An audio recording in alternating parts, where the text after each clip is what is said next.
ನಮಸ್ಕಾರ ಸ್ನೇಹಿತರೆ, ಪುರಾತನ ಕನ್ನಡ ಯೂಟ್ಯೂಬ್ ಚಾನಲ್ಗೆ ಸ್ವಾಗತ. ಸ್ನೇಹಿತರೆ, ನಮ್ಮ ದೇಶದಲ್ಲಿ ಅಪಾರ ಆಧ್ಯಾತ್ಮಿಕ ಪರಂಪರೆಯನ್ನು ಹೊಂದಿದೆ. ಇಲ್ಲಿ ಸಾವಿರಾರು ಮಸೀದಿ, ಚರ್ಚ್ಗಳಿವೆ, ದೇವಾಲಯಗಳಿವೆ. ನಮ್ಮ ದೇಶದಲ್ಲಿ ದೇವರ ಮೇಲೆ ನಂಬಿಕೆ ಹೆಚ್ಚಿದೆ. ದೇವಸ್ಥಾನಕ್ಕೆ ಹೋಗಿ ಹರಕೆ, ಕಾಣಿಕೆ ರೂಪದಲ್ಲಿ ದೇವಸ್ಥಾನದ ಆದಾಯ ಹೆಚ್ಚುತ್ತದೆ. ಈಗ ನಾವು ಟಾಪ್ 10 ಶ್ರೀಮಂತ ದೇವಾಲಯಗಳನ್ನು ನೋಡೋಣ.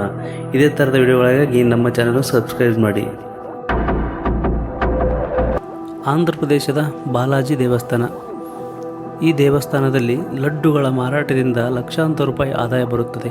ಈ ದೇವಸ್ಥಾನವು ವಿಷ್ಣುವಿನ ಅವತಾರವೆಂದೇ ನಂಬಲಾದ ವೆಂಕಟೇಶ್ವರನಿಗೆ ಸಮರ್ಪಿತವಾಗಿದೆ. ಈ ದೇವಸ್ಥಾನವು 9 ಟನ್ ಚಿನ್ನ, 14,000 ಕೋಟಿ ರೂಪಾಯಿ ಸ್ಥಿರ ಠೇವಣಿಯನ್ನು ವಿವಿಧ ಬ್ಯಾಂಕುಗಳಲ್ಲಿ ಹೊಂದಿದೆ.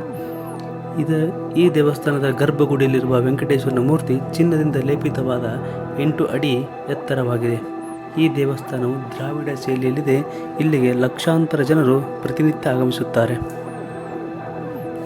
ಪದ್ಮನಾಭ ದೇವಸ್ಥಾನ. ಇದು ಕೇರಳದ ತಿರುವನಂತಪುರಂನಲ್ಲಿದೆ. ಈ ದೇವಾಲಯದ ಆದಾಯವು ವಜ್ರಗಳು, ಚಿನ್ನದ ಆಭರಣಗಳು, ಚಿನ್ನದಿಂದಲೇ ಶಿಲ್ಪಗಳು ಒಳಗೊಂಡಿದೆ. ಈ ದೇವಾಲಯದ 6 ಕಮಾನುಗಳಲ್ಲಿ $2 ಬಿಲಿಯನ್ ಈ ದೇವಾಲಯದ ವಿಷ್ಣುವಿನ ಮೂಲ ವಿಗ್ರಹ ಚಿನ್ನದಿಂದ ಮಾಡಲ್ಪಟ್ಟಿದೆ. ಇದು ಸುಮಾರು 500 ಕೋಟಿ ರೂಪಾಯಿ ಬೆಲೆ ಬಾಳುತ್ತದೆ ಎಂದು ಹೇಳಲಾಗಿದೆ. ಸಿದ್ಧಿವಿನಾಯಕ ದೇವಾಲಯ. ಇದು ಮುಂಬೈನಲ್ಲಿದೆ. 1801ರಲ್ಲಿ ಲಕ್ಷ್ಮಣ ಹಾಗೂ ದೇವುಬಾಯಿ ಪಾಟೀಲ್ ಎಂಬ ದಂಪತಿಗಳಿಂದ ಇದನ್ನು ಸ್ಥಾಪಿಸಿದರು. ಈ ದೇಗುಲದಲ್ಲಿ ದೇಣಿಗೆ ಹಾಗೂ ಕಾಣಿಕೆ ರೂಪದಲ್ಲಿ ರೂಪಾಯಿ ಲೆಕ್ಕದಲ್ಲಿ ವಾರ್ಷಿಕವಾಗಿ ಸುಮಾರು 125 ಕೋಟಿ ರೂಪಾಯಿ ಆದಾಯ ಬರುತ್ತದೆ. ಶಿರಡಿ ಸಾಯಿಬಾಬಾ ದೇವಸ್ಥಾನ. ಇದು ಮಹಾರಾಷ್ಟ್ರದಲ್ಲಿದೆ.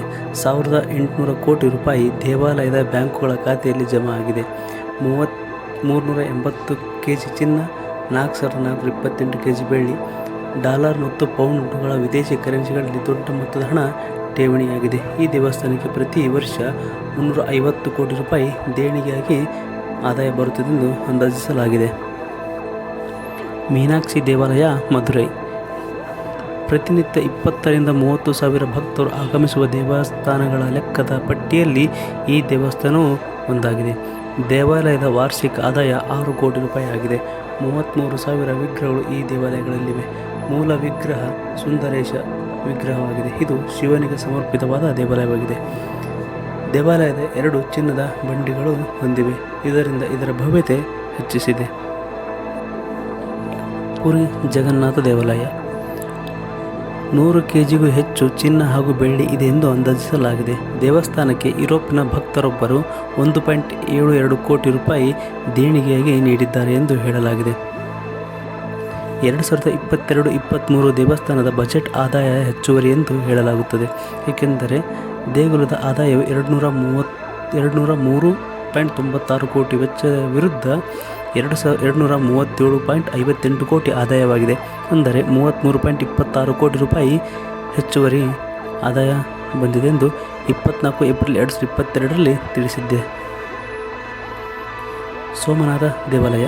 ಸೌರಾಷ್ಟ್ರದ ಸೋಮನಾಥ ದೇವಾಲಯ 90,000 ಕೋಟಿ ರೂಪಾಯಿ ಇರಬಹುದು ಎಂದು ಅಂದಾಜಿಸಲಾಗಿದೆ. ಶಿವನ 12 ಜ್ಯೋತಿರ್ಲಿಂಗಗಳ ಪೈಕಿ ಇದು ಕೂಡ ಒಂದಾಗಿದೆ. ಮೊಹಮ್ಮದ್ ಗಜ್ನಿ 17 ಬಾರಿ ಲೂಟಿ ಮಾಡಿದರೂ ಶ್ರೀಮಂತ ದೇವಾಲಯಗಳ ಪಟ್ಟಿಯಲ್ಲಿ ಇನ್ನೂ ಕೂಡ ಬರುವ ಈ ದೇವಾಲಯ ಶ್ರೀಮಂತಿಕೆ ಹೆಚ್ಚು ತೋರಿಸುತ್ತದೆ. ವಾರ್ಷಿಕವಾಗಿ 50.95 ಕೋಟಿ ಎಂದು ಇದರ ಆದಾಯ ಅಂದಾಜಿಸಲಾಗಿದೆ. ಶಬರಿಮಲೆ ಅಯ್ಯಪ್ಪ ಸ್ವಾಮಿ ದೇವಸ್ಥಾನ. ಇದು 320 ಕೋಟಿ ರೂಪಾಯಿ ಎಂದು ಅಂದಾಜಿಸಲಾಗಿದೆ. ಈ ದೇವಸ್ಥಾನಕ್ಕೆ ವಾರ್ಷಿಕವಾಗಿ 10 ಕೋಟಿ ಜನರು ಆಗಮಿಸುತ್ತಾರೆ ಎಂದು ಹೇಳಲಾಗಿದೆ. ಈ ದೇವಸ್ಥಾನಕ್ಕೆ ಪುರುಷರೇ ಮಾತ್ರ ಅವಕಾಶವಿದೆ. ಈ ದೇವಸ್ಥಾನದ ವಾರ್ಷಿಕ ಆದಾಯ 320 ಕೋಟಿ ರೂಪಾಯಿ ಎಂದು ಹೇಳಲಾಗಿದೆ. ಅಕ್ಷರಧಾಮ ದೇವಾಲಯ ಅಥವಾ ಸ್ವಾಮಿನಾರಾಯಣ ದೇವಾಲಯ. ಇದು ಇರುವುದು ದೆಹಲಿಯಲ್ಲಿ. 100 ಎಕರೆ ಜಾಗದಲ್ಲಿ ನಿರ್ಮಿಸಿದ ಅಕ್ಷರಧಾಮ ದೇವಾಲಯವಾಗಿದೆ. ಈ ದೇವಾಲಯದ ಮೂಲ ವಿಗ್ರಹ ಚಿನ್ನದಿಂದ ಮಾಡಲಾಗಿದೆ. ಇದು ಸುಮಾರು 10,000 ವರ್ಷಗಳ ಹಳೆಯ ವಾಸ್ತುಶಿಲ್ಪ ಆಧ್ಯಾತ್ಮಿಕದ ಬಗ್ಗೆ ಹೇಳುತ್ತದೆ. ಇದರ ನಿಖರವಾದ ಆದಾಯದ ಬಗ್ಗೆ ದೊರೆತಿಲ್ಲ. ಅದಕ್ಕಾಗಿ ನಿಖರವಾಗಿ ಆದಾಯವನ್ನು ಹೇಳಲಾಗಿಲ್ಲ.